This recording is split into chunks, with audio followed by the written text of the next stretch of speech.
我圈们，欢迎来到仓鼠的玩具分享频道啊！今天分享这个四骑士星星波最后一个人物金甲刺客。说金甲刺客也好，或者说昆虫刺客也好，因为它这个整体来说就是一个蝎子啊，大昆虫，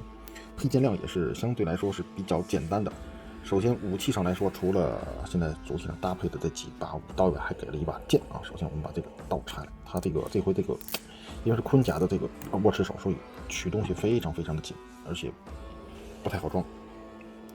这是一把弯刀，应该是新规，我印象里头没有出现过这把弯刀。四骑士前期的这个里头，我印象里头是没有的。然后把玩的时候，大伙还是一样啊，留心它这个剑太尖锐了，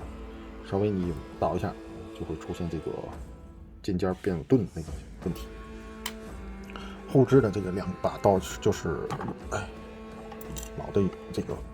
模具了啊，出现过非常多的这种双刃刀可以插在一起的这种，这是老模具了，出过非常多的，很多人物都配备了这个东西。还有一个这个盾牌，还不盾牌，这个长柄的火炬。矮人拿的是个短火炬，而他这是个长柄火炬，这是个新规，以前没有出现过。绿色的火焰，配件包里我记得也有一个火炬。最后一把武器，中国元素的这个长剑。青面獠牙那款是直接绑在身上，而这款是给你单独做出来的啊，你可以自己去搭配，这个环去配到其他人物身上也可以，这个还不错的。这把剑我很喜欢，就是阻尼感不够，是唯一的一个区别，不太好的地方。然后还有给了一个露脸的头雕，这就看出来了，这个昆虫的头雕，眼睛绿的，然后牙齿都是这么一个，但是觉得太丑了，所以一直没有装这个头雕。素体上呢，后边这个背包就是它的这次的这个最大的特色蝎子，都是纹的。然后这里是埋有铁丝的，随意的摆造型捏都可以。然后这边给安插两个小臂，这里一段可动，这里一段可动，然后手部还有一段可动。造型还是挺酷的，唯一的就是它这个插装连接上来说，其实并不是很紧实啊。四骑在这方面反而做的不是够紧。这背包还是挺有特色的。那我们来看主体，我装的这个头雕是戴着面罩的啊，这种金钱面罩。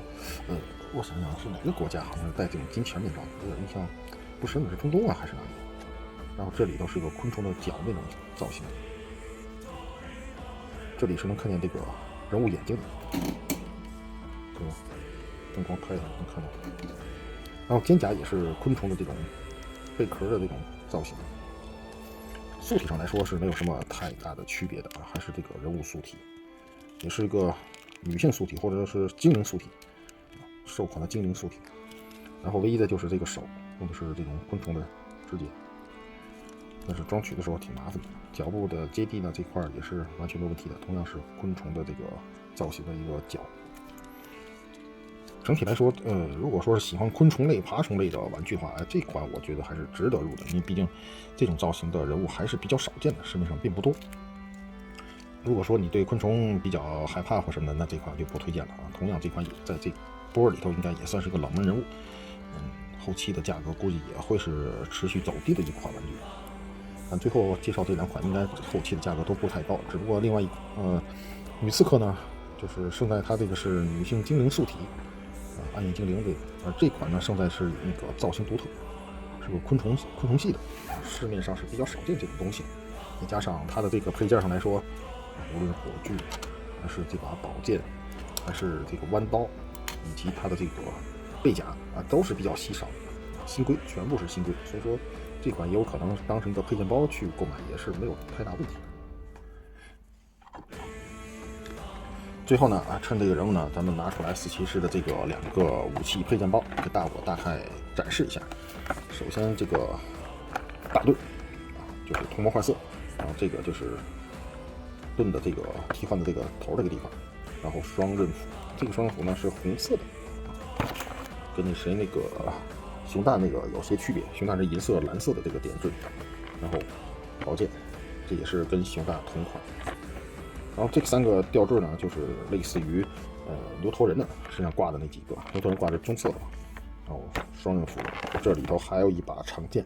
也是熊大的武器。这一套基本上都是这个野蛮人这一系列的武器。然后我们看这一套，火炬是矮人的，这个同样是矮人的，这个也是矮人的啊。这个配件呢，就是女野蛮人身上和其他人身上都有配的这个配件，其实意义不大。整体的这个配件量来说，我更推荐这款。这款武器也多，然后零碎的部件比较少，而这款的，说实话，就是像这些挂件什么的意义不大，真的没有嘛太大意义，就是火炬和这几个武器还有点新鲜。最后就是这么2款的这个配件包啊，到今天整套4骑士的星穹波俄就全部介绍完毕了，从特点、人物到最后的配件包全部介绍完了。做个总结吧，这一套熊应该是最热门，可以说是没有之一啊，最热门的，而且价格一直持续走高，最近可能是有点回落，但是并不是回落了很多。然后独角兽，破粉者，这也是大热门。后边的人物矮人是其次的，这个双矮人的，也是价格现在可能陆续的也在往上走。后边呢，可能就是熊大、女野蛮人、男野蛮人，最后就是女刺客，还有这个金甲刺客啊，差不多这个从价位上来说是这么的一个顺序。后边看看4骑士后边那几波有没有插队的，如果有插队的话，到时候可能还会提前更新一些他插队的人物。好，今天就到这里了，拜拜。